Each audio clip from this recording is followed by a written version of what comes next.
Fala galerinha, beleza? Tudo bem com vocês? Todo mundo na paz, em casa aí, se cuidando, beleza? Sou o professor Rodolfo, diretamente do Instituto Rodolfão, e eu tô aqui para falar com vocês hoje sobre a sintaxe dos pronomes pessoais, dando sequência aí ao nosso curso de gramática.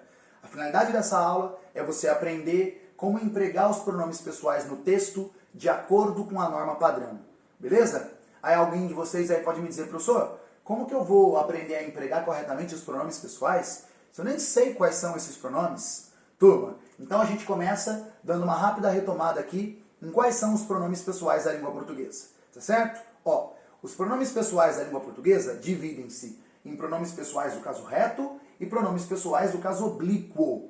E ainda existem os pronomes de tratamento de que nós não falaremos hoje, beleza?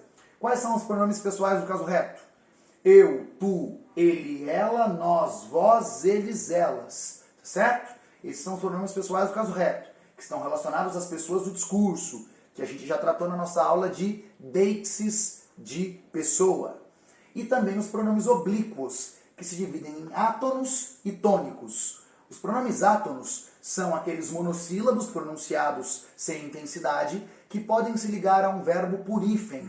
Os oblíquos átonos podem se ligar a verbo por hífen, os tônicos não. Então olha aqui, pronomes oblíquos. Me, mim, comigo, te, ti, contigo, se, o, a, lhe, si, consigo, ele, ela, nos, nós, conosco, vos, vós, convosco, se, os, as, lhes, si, consigo, eles, elas. Você deve ter reparado que ele, ela, nós, vós, eles e elas estão tanto no quadro dos retos como no dos oblíquos. A gente vai entender isso na aula de hoje. Então, qual é o objetivo dessa aula? Você aprender a empregar esses pronomes em um texto de modo adequado à norma padrão. Cada lâmina vai ser uma pílula de sabedoria do Rodolfão que eu vou apresentar para você. Vamos lá? Queridos, primeira pílula de sabedoria. Os pronomes pessoais do caso reto nunca são empregados como objeto direto, como complemento verbal sem preposição. Então, ó, o guarda ajudou ele a atravessar a rua. Queridos, quem ajuda, ajuda alguém. Verbo transitivo direto. Esse ele não poderia ter sido usado como objeto direto do verbo ajudar. O guarda ajudou o. Beleza? Então, eu encontrei ele no shopping. Quem encontrou, encontrou alguém. Verbo transitivo direto.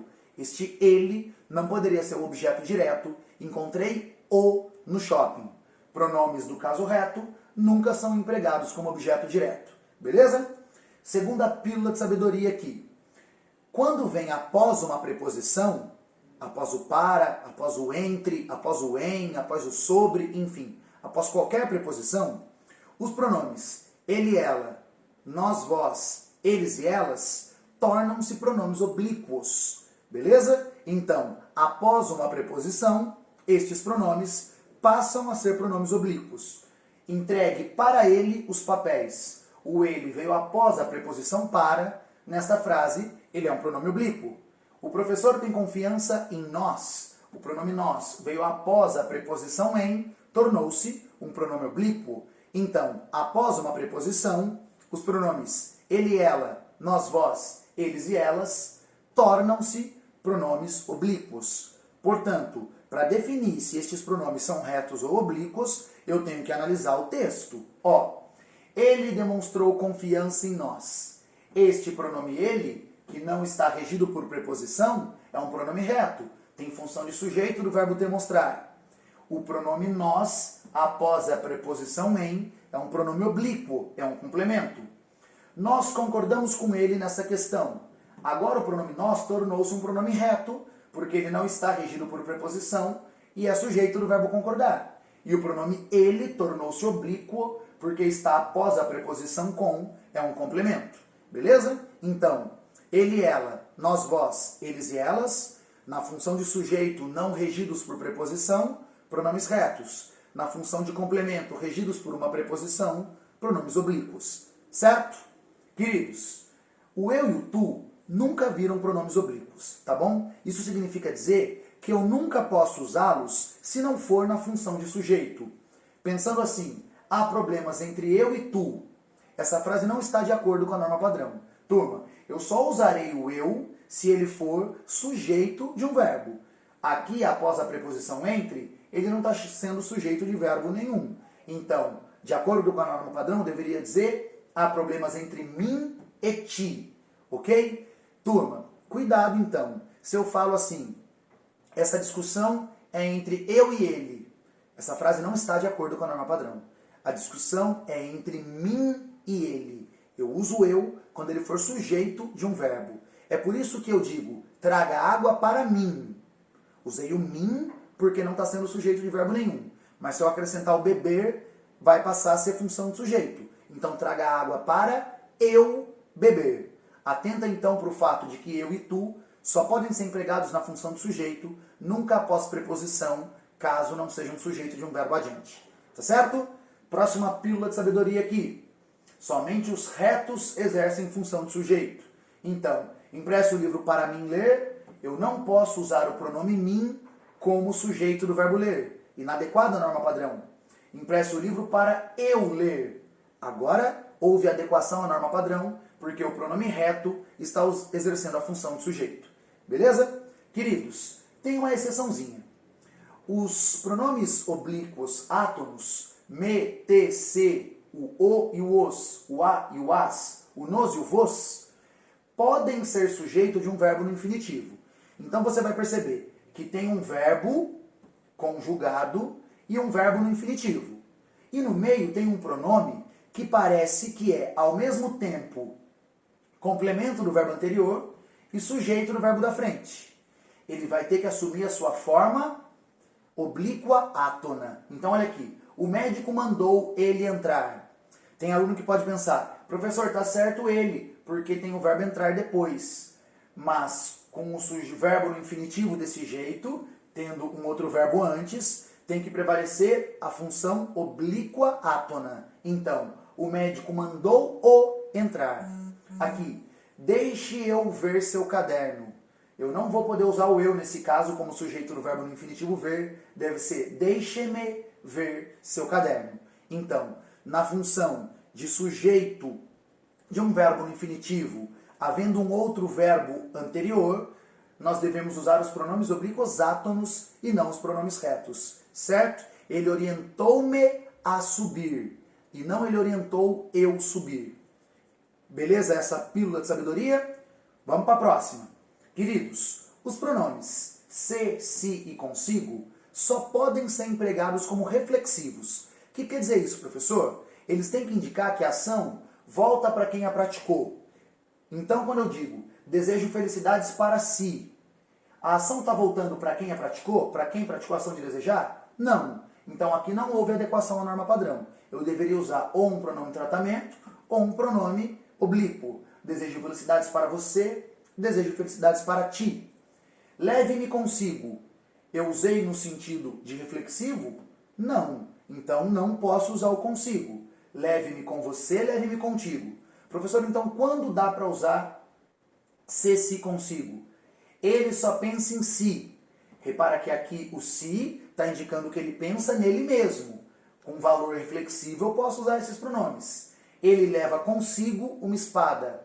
Ele leva com ele mesmo. Aqui teve ideia de reflexidade. Aí eu posso usar. Então, se, si e consigo somente podem ser usados como pronomes reflexivos. Turma, os pronomes oblíquos átonos, o, a, os e as, só podem ser usados como objeto direto, como complemento sem preposição. E os pronomes lhe e lhes somente podem ser usados como objetos indiretos, complementos com preposição. Então, na hora de empregar pronome na função de objeto, eu tenho que ficar atento a essa especificidade aqui. Eu lhe vi. Turma, quem vê, vê alguém. Verbo transitivo, direto. Posso usar o lhe como complemento dele? Jamais. Eu a vi. Aí tá ok, porque eu usei o pronome a como objeto direto. Eu o desobedeci. Jovens, o verbo desobedecer, de acordo com a gramática normativa, é um verbo transitivo indireto. Quem desobedece, desobedece a alguém. Então, eu não posso usar o pronome o como objeto do verbo desobedecer, porque o o só pode ser objeto direto.